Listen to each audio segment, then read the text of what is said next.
Good evening, Facebook, YouTube, Twitter, and Google+.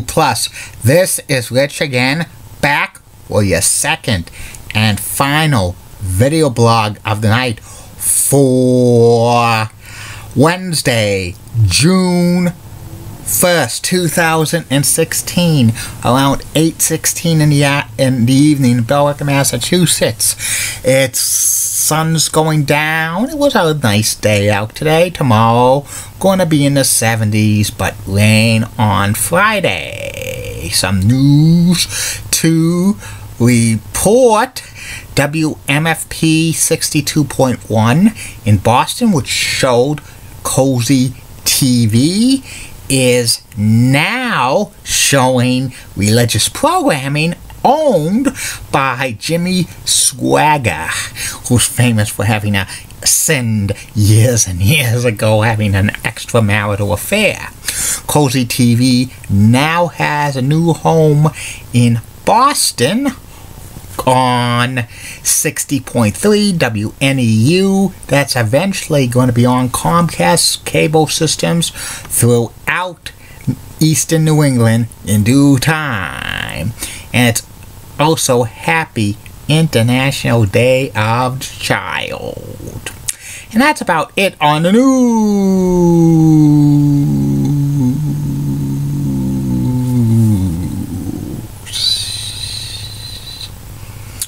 My second and final video blog of the night is about Hurricane Bob that hit New England in 1991, and my memories of it in it impacting Billerica, Massachusetts.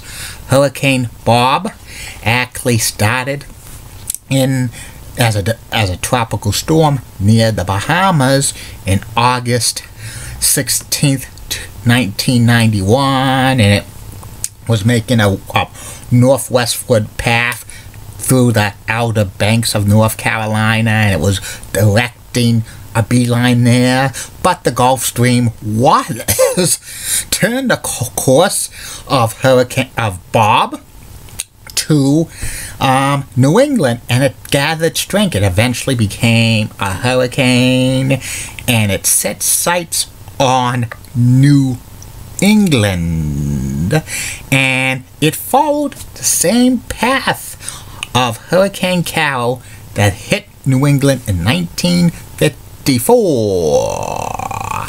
And this is back in 1991.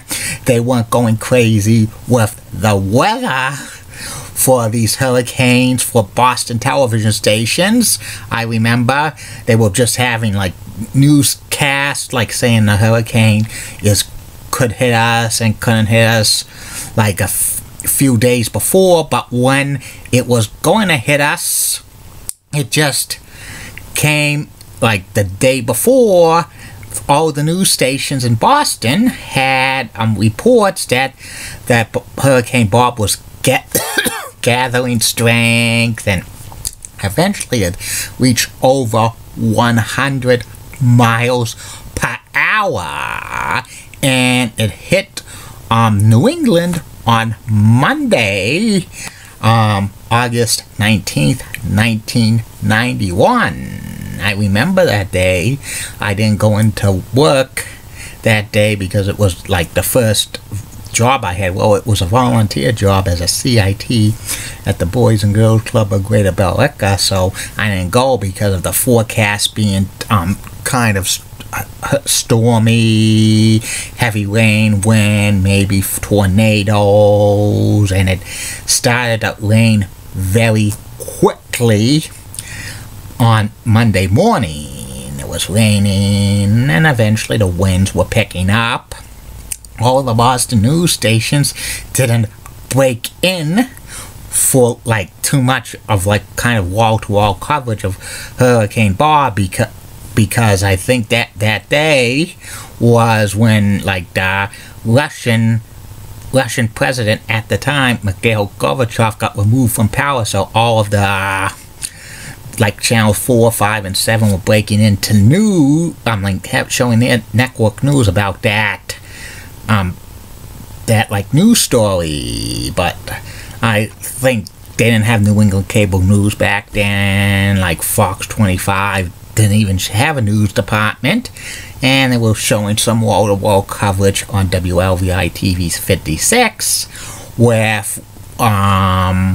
with the weatherman at the time, and they showed where it was going to hit and what to expect from rain, which would be heavy-duty rain. And all of the coast was evacuated.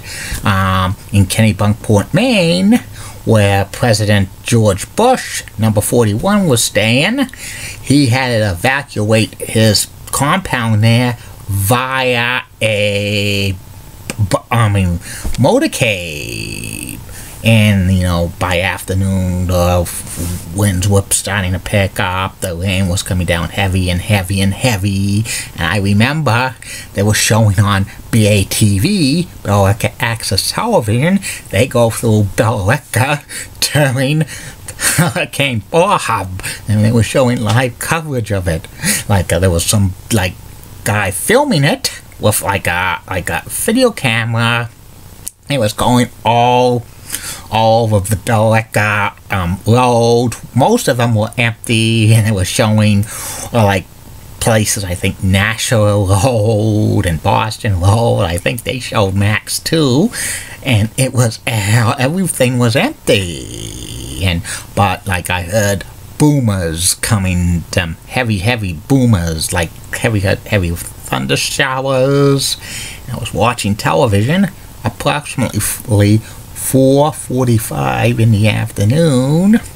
The power went off, and it did not go on in my house for 26 hours. Hurricane Bob made landfall at Block Island, Rhode Island, and then hit Newport, Rhode Island, and then made a beeline to the Cape Cod Canal, and it rapidly deteriorated into a tropical storm. Eventually, it made landfall as a tropical storm in Maine, and it eventually went off of Maine and became extratropical. But the damage was done. Many people lost power in New England, some of them for a few days. Estimated damage was well over $1 billion, which at the time was the costliest hurricane ever to hit the United States at that time, but it's been surpassed many times. Now it's down to 32nd, 33rd on the all-time list of costliest hurricanes ever, which is unbelievable.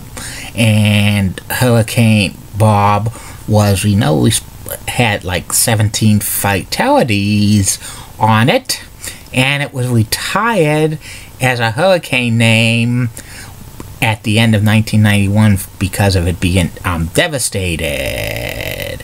And Hurricane Bob was the last major hurricane to hit New England directly. It's been 25 years in August that Hurricane Bob hit us. Do I think another major hurricane's going to hit New England? It's a possibility.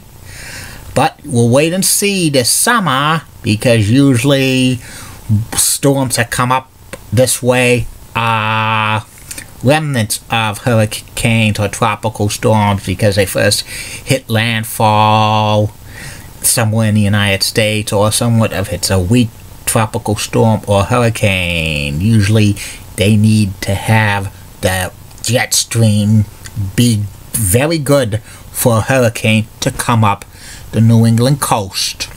And this video blog was a request by a Facebook friend. It's going to be actually the first of many this month on Wednesdays and Fridays. So Facebook friends, YouTube followers, Google and Twitter, send me video blog ideas. They will be read.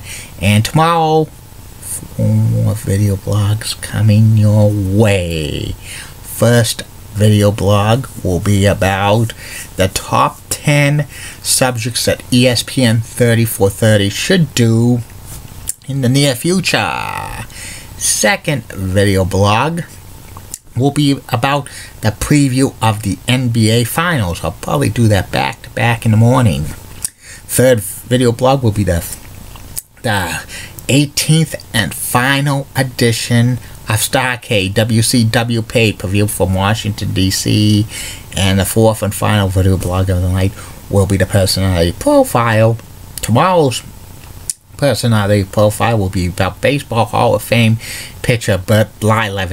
And Friday, the second video blog of the day, will be about some of the best pizza places in the Merrimack Valley.